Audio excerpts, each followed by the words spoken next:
করছি। তো একজন ব্যক্তির আমি উক্তি নিয়ে আমি আমার বক্তব্য শুরু করব। অনেকেই নামটা শুনেছেন। তিনি আমাদের দলের কেউ নন, ভারতীয় জনতা পার্টির একনিষ্ঠ বিরোধী রাজনৈতিক দল যারা আছে, যারা প্রকাশ্যে দীর্ঘদিন ধরে বিজেপির বিরোধিতা করছে, সেই সিপিআইএম এর একজন নেতার কথা দিয়ে আমি বক্তব্যটা শুরু করতে চাইছি। উনি হচ্ছেন মোহাম্মদ সেলিম। আপনারা জানেন যে 14 যে লোকসভা, সেই লোকসভাতে উনি রায়গঞ্জ লোকসভা থেকে জিতেছিলেন খুব অল্প মার্জিনে। তো তিনি তার শেষ বক্তব্য যেদিন পেশ করছেন লোকসভাতে, সেই দিন তিনি একটা কথা বলেছিলেন, সিপিএম এর সঙ্গে আমার একদম জন্মলগ্ন থেকে বিরোধ। মানে যবে থেকে আমি কথা বলতে শিখেছি, যবে থেকে রাজনীতি জিনিসটা বুঝেছি, তবে থেকে ভেবেছি যে একটা দেশ আমাদের শত্রু, সেটা হচ্ছে পাকিস্তান, আর আমাদের আরেকটা রাজনৈতিক দল শত্রু, সেটা হচ্ছে সিপিএম। তার কারণ সিপিএম দলটা ভারতবর্ষের তৈরি নয়, চীনা প্রোডাক্ট। তারা চীনের কথা ভাবে, চীনের কথায় চলে, আর চীনের চিন্তা ভাবনা তারা প্রকাশ করে। তাই সেই সিপিএম এর এক ব্যক্তির কথা আমি বলছি। স্বাভাবিকভাবেই আপনারা হয়তো ভাবছেন যে কেন বলছি। তার কারণ তিনি তার শেষ বক্তব্যে, তার জীবনের সংসদীয় যে গণতন্ত্র হয় সেখানে তার শেষ বক্তব্য। তার কারণ এরপরে সিপিএম কোনোদিনও পশ্চিমবাংলায় কোনো সিট জিতবে না, আর মোহাম্মদ সেলিমের মতো নেতা আর কোনোদিনও লোকসভায় যাবেন না। তাই শেষ বক্তব্যে তিনি বলেছিলেন, কথাটা আমার খুব ভালো লেগেছিল, শত্রুর সবকিছু খারাপ হয় না, দু চারটে ভালো জিনিসও থাকে। তিনি বলছেন যে ভারতবর্ষের বিভিন্ন রাজনৈতিক দল আছে এবং সমস্ত রাজনৈতিক দলে দু চারটে পাঁচটা করে দুষ্কৃতী থাকে বা অপরাধীরা থাকে। এটা ভারতবর্ষের রাজনীতির একটা ট্র্যাডিশন। কিন্তু ভারতবর্ষে এমন একটা দল আছে যে দলটাই তৈরি দুষ্কৃতীদের দিয়ে, সেই দলটার নাম তৃণমূল কংগ্রেস। তো এই কথাটা এই কারণেই বললাম যে আমাদের লড়াই শুধুমাত্র রাজনৈতিকভাবে নয়, আমাদের লড়াই একটা দুষ্কৃতকারী, সমাজ বিরোধী, সন্ত্রাসবাদের মদতদাতা, পাকিস্তানের স্লোগানে যারা নিজেদেরকে উদ্বুদ্ধ করে, সেই তৃণমূল কংগ্রেসের বিরুদ্ধে আমাদের লড়াই। আর এই লড়াইতে আপনারা যারা আমাদের সঙ্গে সহযোগিতা করছেন, বলা ভালো যে আপনাদের সঙ্গে আমরা চলছি, কারণ প্রকৃত লড়াইটা আপনারাই দেন রাস্তাঘাটে নেমে, পথে ময়দানে। আমাদের মতন ছোটখাটো নেতা হয়তো আপনাদের সামনে আসে, দু চার কথা বলে বেরিয়ে যায়, কিন্তু প্রকাশ্যে রাস্তাঘাটে প্রকাশ্য ফেসটা আপনারাই করেন। তাই সত্যিকারের সংগঠনের শক্তি আপনাদের উপরেই নির্ভর করে, সংগঠনের বার্তা, প্রভাব সমস্ত কিছু আপনাদের উপরে নির্ভর করে। তাই আপনাদেরকে এই বক্তব্যটা আমি তুলে ধরে আমি কিছু দু চার কথা বলার চেষ্টা করব। দেখুন, ভারতবর্ষের বিভিন্ন রাজনৈতিক দল আছে। আমরা জানি অনেক দলের নাম আমরা শুনেছি, অনেক দলের নাম আমরা শুনিনি। কিন্তু দীর্ঘদিন পর একটা দল ভারতবর্ষে পরপর দুবারের জন্য তারা সিঙ্গেল পার্টি, যারা 272টা সিট ক্রস করেছে। এর আগে কংগ্রেস করেছিল, আপনারা জানেন যে ইন্দিরা গান্ধী মারা যাওয়ার পরে যখন সিম্প্যাথি গ্রাউন্ডে ভোট হলো, তখন 400+ সিট নিয়ে তারা ক্ষমতায় এসেছিল। কিন্তু এই প্রথম কোন দল, অকংগ্রেসী কোন দল, যারা 300+ সিট নিয়ে ভারতবর্ষে ক্ষমতায় এসেছে। তা আমি পশ্চিমবাংলার মানুষের কাছে প্রশ্ন করতে চাই যে আপনাদের কি মনে হয় বাকি ভারতবর্ষের সমস্ত মানুষ বোকা, যে তারা আজকের দিনে দাঁড়িয়ে সমস্ত রাজনৈতিক দলকে ফেলে দিয়ে ভারতীয় জনতা পার্টির প্রতীক যেখানে দেখেছে, ভারতীয় জনতা পার্টির প্রার্থী যেখানেই দেখেছে লোকসভা নির্বাচনে, সেখানেই তারা ভোট দিয়েছে? এটা হতে পারে না। আর সেই কথাটা আগামী দিনে আপনাদেরকে বুঝতে হবে যে গোটা ভারতবর্ষ যেটা পারছে, সেটা পশ্চিমবাংলার ক্ষেত্রে কেন হবে না। তার কারণ আপনারা জানেন যে ভারতবর্ষের সীমান্তবর্তী একটা রাজ্য পশ্চিমবঙ্গ। এই পশ্চিমবঙ্গ দিয়ে ভারতবর্ষের বিভিন্ন জায়গাতে সে সন্ত্রাসবাদী কার্যকলাপগুলো ঘটে চলেছে একের পর এক। সেই সন্ত্রাসবাদী কার্যকলাপের ট্রেনিং পশ্চিমবাংলায় দেওয়া হচ্ছে, এবং সেখানে যদি সরকারের মদত না থাকে, তাহলে আপনারা ভাবুন যে পশ্চিমবাংলার ইতিহাসে কোনোদিন দেখা যায়নি যে একজন আইসিস জঙ্গি, আল কায়দা জঙ্গির প্রশিক্ষক এবং তাদের যে শিক্ষার্থী পরপর ধরা পড়ছে। এটা এই পশ্চিমবঙ্গের ক্ষেত্রেই হয়েছে। তো সেই কারণে আমাদের পশ্চিমবঙ্গে পরিবর্তনটা আনতে হবে। যদি আমরা সেই পরিবর্তনটা না আনতে পারি, তাহলে মনে রাখবেন যে আগামী দিনে আমরা পশ্চিমবঙ্গ থেকে বাংলাদেশে যাব কি যাব না পরের কথা, কিন্তু আগামী দিনে পশ্চিমবাংলায় প্রতিনিয়ত বম বিস্ফোরণ, গুলি যে হবে, তার জলজান্ত নিদর্শন আমরা দেখেছি বিগত 5-7 দিন আগে ভারতীয় জনতা পার্টির একজন কার্যকর্তার নেতা, যিনি সমাজসেবী হিসেবে বেশি পরিচিত ছিলেন, সেই টিটাগড় এলাকায় মনীষ শুক্লার মতন একজন প্রভাবশালী ব্যক্তিকে টিটাগড়ের মতো থানার সামনে প্রকাশ্যে গুলি করে দিয়েছে। এটা হচ্ছে পশ্চিমবাংলার বর্তমান পরিস্থিতি। তাই আপনাদেরকে বললাম যে আমাদের লড়াইটা শুধুমাত্র তৃণমূল কংগ্রেসের বিরুদ্ধে নয়, আমাদের লড়াইটা দুষ্কৃতীদেরও বিরুদ্ধে। এই লড়াই আমাদের জিততে হবে, কারণ এই লড়াইতে যদি আপনারা জিততে না পারেন, এই লড়াইতে যদি আমরা জিততে না পারি, তাহলে ভারত সরকার জনকল্যাণমুখী যে বিল পরপর পাশ করে যাচ্ছে, সেই বিলের শুভ ফল কিন্তু আমরা পাবো না। নাগরিকত্ব সংশোধনী আইন নিয়ে অনেক কথা এখানে হয়েছে, আমি নতুন করে বলতে চাই না। আমি আপনাদের কাছে তুলে ধরতে চাই যে ভারত সরকার এই লকডাউনের মধ্যে একটা আইন পাশ করেছে, আপনারা হয়তো শুনেছেন, যদি না শুনে থাকেন আমার কাছ থেকে শুনুন। সেটা হচ্ছে নিউ এডুকেশন পলিসি, অর্থাৎ শিক্ষা নতুন করে একটা শিক্ষার ইমপ্লিমেন্ট করে নতুন শিক্ষা মডেল ভারতবাসীদের জন্য উপহার দিয়েছেন আমাদের প্রধানমন্ত্রী। এই শিক্ষা মডেলের কি মাধ্যমে কি হতে পারে? আপনারা জানেন যে বর্তমানে পশ্চিমবঙ্গে শিক্ষা ব্যবস্থার কি পরিবর্তন হয়েছে। একজন মাধ্যমিক পাশ করা ছেলে, তাকে যদি বলা হয় যে আমি বাড়ি থেকে বাজারে যাব, এই কথা ইংলিশে বলতে সে পারবে না। একজন মাধ্যমিক পাশ করা ছেলেকে যদি প্রশ্ন করা হয় যে একটা বাগানে যদি 20টা আম গাছ থাকে, প্রতিটা আম গাছে যদি 100টা করে আম থাকে, তাহলে কটা আম থাকবে টোটাল বাগানে? একটা মাধ্যমিক পাশ করা ছেলে বলতে পারে না। এটা পশ্চিমবাংলার বর্তমান শিক্ষা ব্যবস্থার পরিচয়। আপনারা দেখেছেন তো, আপনাদের বাড়ির এলাকাতে এই ধরনের ঘটনা ঘটছে। যারা একটু পড়াশোনা করে, তারা পড়াশোনা করার পরে চাকরি বাকরি পায় না। তাই সেই ক্ষেত্রে যদি পরিবর্তন আনা দরকার ছিল ভারতীয় শিক্ষা ব্যবস্থাতে, সেই শিক্ষা ব্যবস্থার পরিবর্তন ভারত সরকার নিয়ে এসেছে। এই পরিবর্তনের মাধ্যমে কি হবে? আপনি আপনার বাচ্চাকে এতদিন ক্লাস 6-এ 6 বছর যখন বয়স হতো তখন তাকে প্রাইমারি স্কুলে ভর্তি করতেন, কিন্তু সময়টা অনেক পেরিয়ে গেছে, যুগ অনেক অ্যাডভান্স। আপনি দেখবেন আপনার বাড়ির সন্তান যখন বড় হয়, 2 বছর বয়সে সে কথা বলতে পারে, 3 বছর বয়সে সে কিন্তু কবিতা আবৃত্তি করতে পারে। তো এইরকম একটা জায়গাতে দাঁড়িয়ে নতুন শিক্ষা ব্যবস্থার মাধ্যমে ভারতবর্ষের আপামর জনসাধারণ আগামী দিনে শিক্ষা ব্যবস্থাকে নতুন ভাবে গড়ে তুলতে পারবে, এবং সেই শিক্ষা ব্যবস্থার মাধ্যমে গোটা ভারতবর্ষে একই শিক্ষা মডেল হবে। এরকম হবে না যে একজন পশ্চিম বাংলার যিনি মাধ্যমিক পাস করছেন, উচ্চ মাধ্যমিক পরীক্ষার পরে তিনি যখন মেডিকেল পরীক্ষা দিচ্ছেন, তিনি ভয়ঙ্কর একটা দিবা স্বপ্ন দেখছেন, তার কি পরিস্থিতি হবে? তো সেটা গেল শিক্ষা মডেল। তার থেকে বড় যে একটা বিষয় এসেছে বর্তমানে, আপনারা দেখেছেন যে পশ্চিম বাংলার আনাচে কানাচে বিভিন্ন জায়গাতে যারা লকডাউনের সময় চাল চুরি খেয়েছে, চুরি করে খেয়েছে, যারা তেল চুরি করে খেয়েছে, সেই তৃণমূল কংগ্রেস যারা এতদিন ঘর থেকে বেরোতো না, তারা আবার হঠাৎ করে ঘর থেকে খোলস ছেড়ে তারা বেরিয়েছে। বেরিয়ে রাস্তার মোড়ে মোড়ে মাইক ধরছে, প্রকাশ্য সভা করছে, বিরোধিতা করছে, বিক্ষোভ সভা করছে। কিসের জন্য? তার কারণ ভারত সরকার একটা নতুন আইন পাশ করেছে, কৃষি আইন। নামটা হয়তো আপনারা এতদিন পর্যন্ত জেনে গেছেন যে কৃষি আইন ভারত সরকার পাশ করেছে, এবং সেই কৃষি আইনকে কেন্দ্র করে পশ্চিম বাংলার বিরোধী দল, বিশেষ করে আমি তৃণমূল কংগ্রেসের কথা বলতে চাই, তার কারণ আজকের দিনে কংগ্রেস এবং সিপিএম তারা মিশে গেছে তৃণমূলের সঙ্গে। আজকের দিনে মমতা ব্যানার্জি সিপিএম এর বিরুদ্ধে কোনো কথা বলার সাহস নেই। যিনি লাল রংকে এত ভয় পেতেন যে মহাকরণের রং লাল ছিল বলে তিনি মহাকরণ থেকে তার ভবন নিয়ে গেলেন নবান্নে নীল সাদা কালারের বিল্ডিং এ, সেই মমতা ব্যানার্জি আজকে প্রকাশ্যে তিনি সিপিএম কে অক্সিজেন দিচ্ছেন যে তোমরা বেঁচে থাকো, তোমরা যদি বেঁচে থাকো তাহলে 2021-এ আমাদের ক্ষমতায় আমরা আসলেও আসতে পারি। তাই তৃণমূল কংগ্রেস আর সিপিএম এর কোনো বিরোধিতা করছে না। তাই বাংলায় যদি বিরোধী থাকে তৃণমূল কংগ্রেস, বাকিরা সবাই তৃণমূলের সঙ্গে মিশে গেছে। তো সেই তৃণমূল কংগ্রেসের বিরোধিতার কারণকে আমি একটা দুটো পয়েন্টের আকারে আপনাদের কাছে বলতে চাই। দেখুন, নতুন যে কৃষি বিল এসেছে, এই কৃষি বিলের মাধ্যমে যদি কেউ উপকৃত হতে পারেন তিনি হচ্ছেন যারা একদম সমাজের নিচু স্তরে বসবাস করে, গরিব চাষি।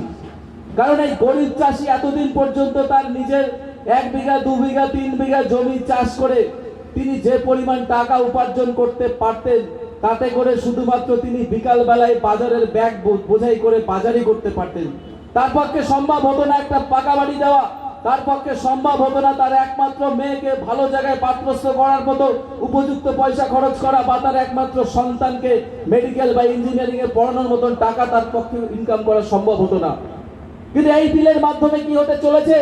আপনারা দেখেছেন যে যখন চাষিরা কোনো ফসল ফলায়, সেটা ফুলের চাষ হোক, কারণ এই এলাকায় প্রচুর পরিমাণে ফুলের চাষ হয়, আমি জানি। ফুল অত্যন্ত একটা গুরুত্বপূর্ণ ফসল, এই ফুল যখন আপনারা ধানতলা বা অন্য কোনো জায়গাতে পূর্ণনগরে বিক্রি করেন, আপনাদের কি করতে হয়? ফুল নিয়ে গিয়ে আপনারা কোনো আড়তদারকে দেন। এই আড়তদারকে ইংরেজিতে বলে এজেন্ট, বাংলায় বলে দালাল। এই দালালটা কি করে? যে ফুল তারা মার্কেটে কৃত্রিম ভাবে ক্রাইসিস তৈরি করে, কখনো ফুলের দাম 200 টাকা কেজি, কখনো ফুলের দাম 20 টাকা কেজি, আবার কখনো সেই ফুল বিক্রি হয় না, ফেলে দিয়ে আসতে হয়। এর জন্য কোনো চাষি দায়ী না বন্ধু। এর জন্য যদি চাষি হয় তাহলে পশ্চিমবাংলার সরকার দায়ী, আর পশ্চিমবাংলার সরকারের যে সমস্ত নেতারা আছে তারা দায়ী। কারণ নেতারা সেই সমস্ত ফোড়ে আড়তদারের কাছ থেকে 40 to 50% কমিশন খায়। তাহলে ভাবুন যে 1 কেজি ফুল আপনি বিক্রি করছেন 200 টাকাতে, সেই ফুলের থেকে 50% 100 টাকা খেয়ে নিচ্ছে তৃণমূল কংগ্রেসের কোনো নেতা, আর বাকি যে পরিমাণ লাভ হচ্ছে সেটা নিয়ে নিচ্ছে এজেন্ট। কিন্তু যদি এই মাঝখান থেকে ফোড়ে, মাঝখান থেকে তৃণমূল কংগ্রেসের এজেন্টদেরকে আমরা লাথি মেরে বের করে দিতে পারি, তাহলে সেই ফুলটা সরাসরি কিন্তু আপনি যে দামে গ্রাহকরা অর্থাৎ সাধারণ মানুষ যে দামে কিনতে পারছে প্রায় সেই দামে আপনি বিক্রি করতে পারবেন, অর্থাৎ আপনার ইনকাম কিন্তু ডাবল হওয়ার একটা সুযোগ রয়েছে। আমাদের প্রধানমন্ত্রী বলেছিল লোকসভা নির্বাচনের সময় যে আগামী 2019 সালের পরে যখন সরকার ক্ষমতায় আসবে, সরকারের প্রাথমিক টার্গেট থাকবে, আমরা শিল্পে অনেকটা এগিয়ে গেছি, এবার কৃষিকে এগিয়ে নিয়ে যাব। তার জন্য তিনি বলেছিলেন যে আমি চাষিদেরকে ইনকাম ডাবল করব। আর চাষিদের ইনকাম ডাবল করার মধ্যে একমাত্র এটাই রাস্তা যে ফোড়ে এবং আড়তদারদের মার্কেট থেকে হাটিয়ে দাও। তাহলে কি হবে? আমার গরিব দরিদ্র সীমার নিচে বসবাসকারী সেই সমস্ত ছোট চাষি, মাঝারে চাষি, যার নিজের জমি নেই, যিনি অন্যের জমি ভাগে করে খান, সেই সমস্ত চাষি কিন্তু প্রচুর আর্থিকভাবে বেনিফিশিয়ারি হবে। তাহলে প্রশ্ন জাগতেই পারে তৃণমূল কংগ্রেসের অসুবিধা কোথায়? অসুবিধা তো আপনারা বুঝে গেলেন। প্রথমত তৃণমূল কংগ্রেসের যে ফোড়ে বা আড়তদের কাছ থেকে যে 40% 30% কমিশন তারা খেত, সেটা আগামী দিনে বন্ধ হয়ে যাবে। তাহলে তৃণমূল কংগ্রেসের নেতারা পাবে কোথায় টাকা? তার কারণে কিন্তু তারা বিরোধিতা করছে। অন্যদিকে আরেকটা জিনিস বোঝা দরকার আছে, সামনে নির্বাচন। এই নির্বাচনে তৃণমূল কংগ্রেস তারা এতদিন ধরে যে উন্নয়ন করেছে, হাজারা উন্নয়নের নাম তারা বলে, এই শ্রী ওই শ্রী সেই শ্রী, শ্রী শ্রী এত শ্রী যে মমতা ব্যানার্জি নিজেই ভুলে যায় কোন শ্রী কবে তৈরি করেছেন আর কোন শ্রী এখন চলছে না, কোন শ্রী মার্কেটে খাচ্ছে না। তাই নতুন করে শ্রী, আবার রিসেন্টলি একটা শ্রী বের করেছে পথশ্রী। মানে কি, রাস্তা কেন্দ্র সরকার টাকা দেবে, রাস্তা ঠিক হবে, উনি কি একটা প্ল্যাকার্ড লাগিয়ে দেবে পথশ্রী। পথশ্রী জলজান্ত প্রমাণ এই রাস্তাতে বগুড়ায় আপনারা যদি কেউ যেয়ে থাকেন দেখতে পারবেন পথশ্রী কাকে বলে। রিক্সা নিয়ে যাবেন, কোমরে স্পন্ডেলাইটিস হয়ে যাবে একদিনে। এই উন্নয়ন চলছে, স্বাভাবিকভাবে তাদের সেই উন্নয়নের কথাবার্তা তাদের মুখ দিয়ে আজকে আর শোনা যাচ্ছে না। কারণ বাংলার মানুষ বুঝে গেছে কন্যাশ্রী, যুবশ্রী, তোলাশ্রী, বোমশ্রী, তারপরে ধর্ষণশ্রী করে এত শ্রী তিনি করে ফেলেছেন যে কোনো শ্রী বাংলার মানুষ আর খাচ্ছে না। তাই তার কাছে একটাই রাস্তা, বিজেপি কি করছে তার বিরোধিতা করো, বিজেপি কি বলছে তার বিরোধিতা করো। যদি বিজেপি বলে যে আপনাদের সকালবেলা, আপনারা তো জানেন এটা একটা প্রকৃত কথা, 14 সালে নরেন্দ্র মোদীজি ক্ষমতায় আসার পর তিনি যখন দেখলেন যে আমার দেশে সাধারণ মানুষের একটা বিরাট সংখ্যক মানুষ তারা কিন্তু সকালবেলায় প্রাতঃক্রিয়া করতে খোলা মাঠে যান। এটা বাস্তব, ভারতবর্ষে এটা লজ্জা লাগতে পারে আমাদের বলতে, কিন্তু যেটা বাস্তব চিত্র সেটাই তুলে ধরেছিলেন তিনি। তাই তিনি বলেছিলেন যে আপনারা শৌচালয় পাবেন, সরকারি শৌচালয়, কিন্তু আমাদের দুর্ভাগ্য তৃণমূল কংগ্রেস সেই শৌচালয়ও খেয়ে দিয়েছিল, যার কারণে যে পরিমাণ টাকা দেওয়া হয় সেই পরিমাণ টাকাও পাইনি। তাই কথাই বলে যে যদি নরেন্দ্র মোদীজি বলে সকালবেলায় তোমরা পায়খানায় গিয়ে শৌচালয়ে যাও, তৃণমূল কংগ্রেস বলবে না আমরা যাব না, কারণ মোদী বলেছে আমরা রাস্তায় পায়খানা করব। এটাই হচ্ছে তৃণমূল কংগ্রেসের বিরোধিতা, আর এই বিরোধিতার ক্ষেত্রে আমাদের জবাবটা সেইভাবে দিতে হবে বন্ধুগণ। আর একটা কথা বলার, যে এই কৃষি আইন যেটা নিয়ে এত বিতর্ক হচ্ছে, সেই কৃষি আইনের আর একটা যেটা খুব ভালো দিক আপনাদের বোঝা দরকার, যারা বড় চাষি আছেন, যাদের প্রচুর পরিমাণে প্রোডাকশন, সেই সমস্ত চাষিদের কিন্তু একটা বিশাল টেনশন হয় যখন প্রচুর পরিমাণে ফসল উৎপন্ন হয়, সেই ফসল তারা বিক্রি করবে কোথায়। কারণ আমরা দেখেছি যে মার্কেটে যে সমস্ত ব্যবসায়ীরা রয়েছে তারা দাদন প্রক্রিয়ার মাধ্যমে কৃষককে টাকা দিয়ে, চড়া সুদে টাকা দিয়ে তারা কৃষকের কাছ থেকে জোর করে সেই মালটা কিনে নেয় এবং চাষি কিন্তু সেই পরিমাণ টাকা পায় না। সেখানেও তিনি সার্জিক্যাল স্ট্রাইক করলেন আমাদের প্রধানমন্ত্রীজি। তিনি কি বললেন যে এবার থেকে কৃষক যদি মনে করেন যে আমার মাল অনলাইনে দাম দেওয়া থাকবে, এই কোম্পানি ধান এত টাকায় কিনতে চায়, এই কোম্পানি পেঁয়াজ এত টাকা কিছু কিনতে চায়, এই কোম্পানি পাট এত টাকায় কেজি কিনতে চায়, আপনি বাড়িতে বসে বসে মোবাইলে দেখে দেখে আপনি অর্ডার দিতে পারবেন।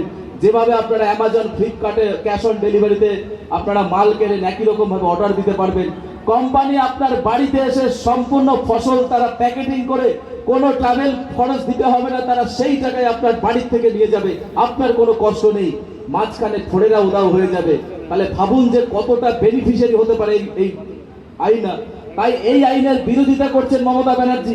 তার কারণ মমতা ব্যানার্জি বুঝে গেছেন যে ভারতীয় জনতা পার্টি আজকে যে কোনো ইস্যুতে আমরা রাস্তায় নামি, সেটা আমাদের নাগরিকত্ব সংশোধনী আইন হোক, সেটা আমাদের ক্ষেত্রে 370 ধারা হোক, সেটা আমাদের ক্ষেত্রে নতুন কৃষি মডেল হোক, যাই হোক না কেন, আমরা তার প্রচার করার জন্য জনগণের মধ্যে, সাধারণ মানুষের মধ্যে আমরা কিন্তু প্রচারে নেমে যাই।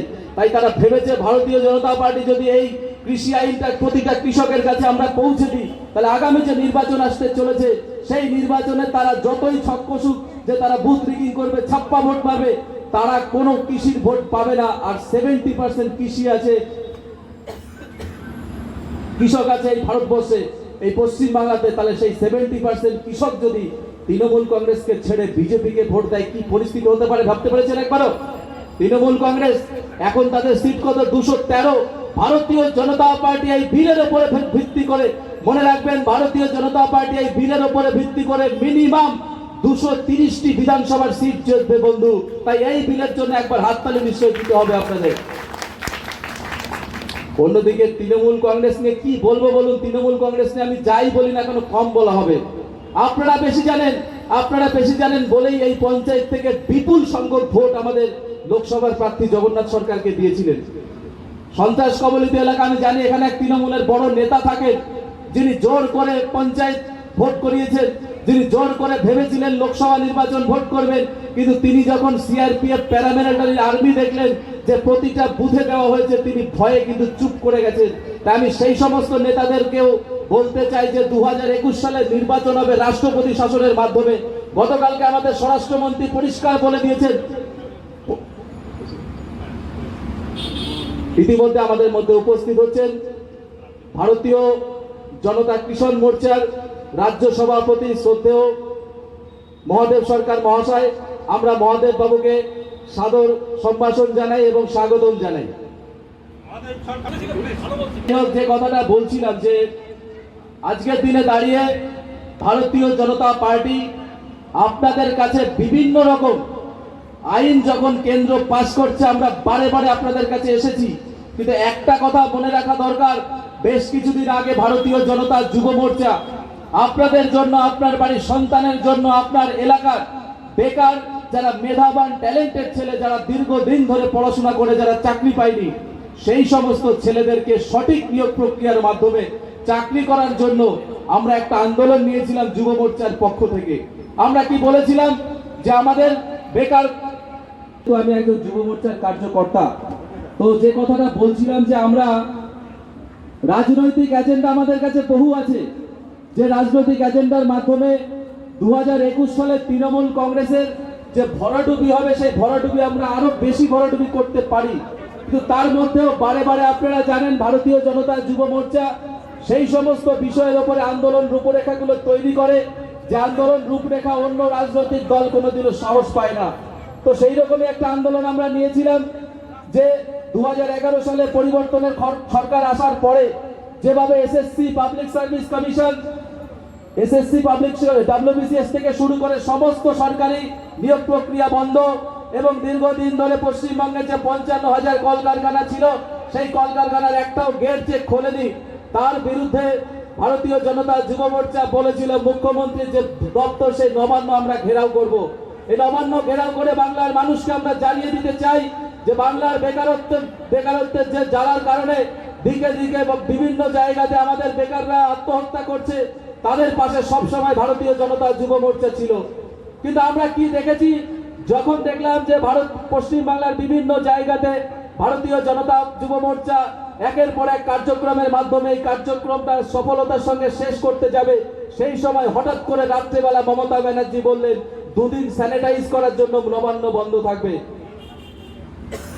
তো স্বাভাবিক প্রশ্ন, স্যানিটাইজ তো করা দরকার। আমাদের মধ্যে ডাক্তার বাবু এসেছেন অলরেডি, যে ভাইরাস যখন কোথাও বেড়ে যায় তখন আমাদের স্যানিটাইজ করা দরকার। আর পশ্চিমবঙ্গে করোনার থেকে বড় ভাইরাস তো মমতা ব্যানার্জি, তো সেই নবান্ন তো স্যানিটাইজ করা দরকারই। তো আপনি নবান্ন স্যানিটাইজ করার জন্য দুদিন টাইম নিয়েছিলেন, কিন্তু আমরা ভারতীয় জনতা যুব মোর্চা আপনারা সেদিন নবান্ন ঘেরাও করে দেখিয়ে দিয়েছি যে সত্যিকারের স্যানিটাইজ হবে 2021 সালের পরে। যেদিন আর আপনি ওই নবান্নের দরজায় ঢুকতে পারবেন না, ভারতীয় জনতা পার্টির নেতৃত্বে, দিলীপ ঘোষের নেতৃত্বে, মুকুল রায়ের নেতৃত্বে ওখানে নতুন সরকার প্রতিষ্ঠিত হবে এবং সেই সরকার ঠিক করে দেবে আগামী দিনে ভারতবর্ষের রাজনীতি কোন দিকে যাবে। এই কথা বলে সবাইকে অগ্রিম শুভেচ্ছা জানিয়ে আমি এবং আমাদের যে চিফ গেস্ট যারা এসেছেন মহাদেব দাস থেকে শুরু করে যারা, তাদের সবাইকে ধন্যবাদ জানিয়ে আমি আমার ক্ষুদ্র বক্তব্য এখানে শেষ করলাম। জয় হিন্দ, বন্দে মাতরম, ভারত মাতা জয় হোক। ধন্যবাদ।